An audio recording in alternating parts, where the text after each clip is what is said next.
And on this episode of Who the Hell Would Hire You, we have this from The Hollywood Reporter. 28 years later, Nia DeCosta in talks to direct second film in Sony trilogy. From what I'm gathering here, they're making a 28 years later trilogy going on, or maybe it's going to be 28 decades later, who the hell knows? But either way, Nia DeCosta should be nowhere near this movie, nowhere near this franchise at all. She shouldn't be near anything today. But here's the biggest problem, not just with her though, the fact that they're having different directors with these movies. When you announce that you're having a trilogy, you should have the same director for all of them. You should have the same voice for all of them. Danny Boyle and Nia DeCosta are two extremely different directors with two vastly different directing styles.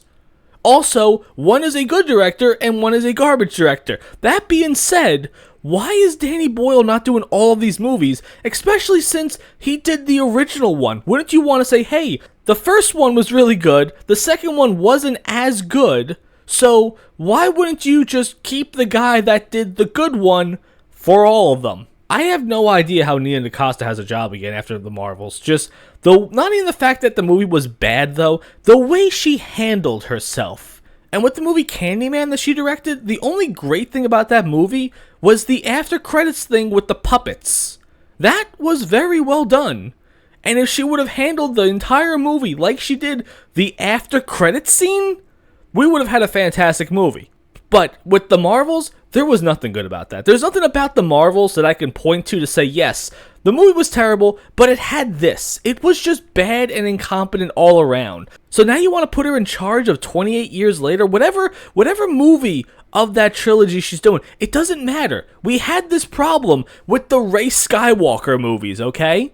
J.J. Abrams did the first one. Rian Johnson did the second one. Rian Johnson hated everything that J.J. Abrams did in the first one, so he changed everything. And then J.J. took over the third one and said, wow, Rian fucked everything up, so now I'm going to change everything again. And that's why those movies were garbage. There was no direction with them at all. They were just shat out there, and yeah, they're horrible. So why would you want to go down this route again of having, like I said before, vastly different directing styles taking over this trilogy? There's a reason why Peter Jackson did all of the Lord of the Rings movies. There's a reason why Peter Jackson did all of the Hobbit movies. There's a reason why George Lucas did all of the Star Wars movies in the beginning, and they were all good. All 6 of them. Even the prequels were great. But no. Now you guys think you're going to reinvent the wheel here.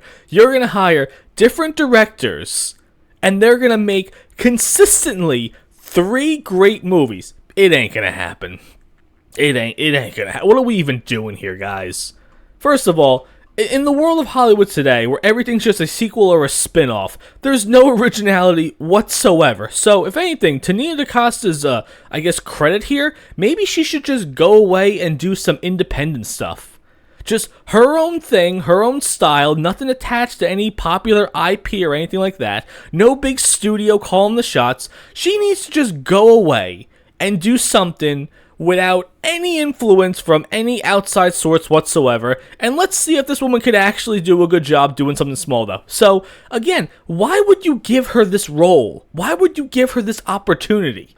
You had 28 Days Later, great movie, 28 Weeks Later, not as good as the first one, but still, not a bad movie, and now you're gonna ruin it. Now you're gonna make 3 more movies, and whew, Hollywood today, you guys have no idea what you're doing, so in the end, I'm not excited for this movie, especially the fact that Nia DeCosta is attached to this makes me want to see this movie even less now. I made a video a couple of months ago about this movie, and I thought it was just going to be one solo movie, and that's it. Now you're telling me you're going to do a trilogy? A zombie trilogy? Come on, that's not going to work, guys. You can't bang out 3 zombie movies of the same universe. It ain't going to work here at all. But hell, what do you guys think about that? Are you curious at all? Do you think Nia DeCosta could do, I was going to say, you think she could do a good job? Can't she do a remote passing job? Just bare bones, not trash movie. Can she actually do that? Let me know what you guys think about that one.